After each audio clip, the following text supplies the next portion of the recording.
دولت بهائیت همواره تلاش داشته تا طاهره قرةالعین رو زنی بهایی معرفی کنه و مشارکتش در شورش بابی‌ها در ایران رو به آزادی‌خواهی اون تعبیر کنه. اما بالاخره طاهره بابی بود یا بهایی؟ شخصیتی که 17 سال قبل از آغاز ادعای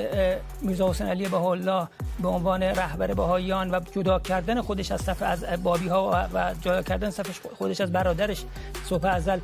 کشته شده، به راحتی در متون بهایی امروز در مدام به عنوان یک شهید بهایی ازش یاد میشه که آدمی که 17 سال قبل از ماجرا از بین رفته و برعکس در نوشتهاش و اشعارش تمجیدات زیادی از صبح ازل وجود داره که دشمن اصلی و اولیه بهائیان بوده و هست. وقتی طاهره سالها قبل از تشکیل بهائیت کشته شده و در اشعارش به رقیب و دشمن بهائیت یعنی صبح ازل گرایش نشون داده، دیگه چطور میتونه بهایی و سوژه تبلیغی بهایی قرار بگیره؟ و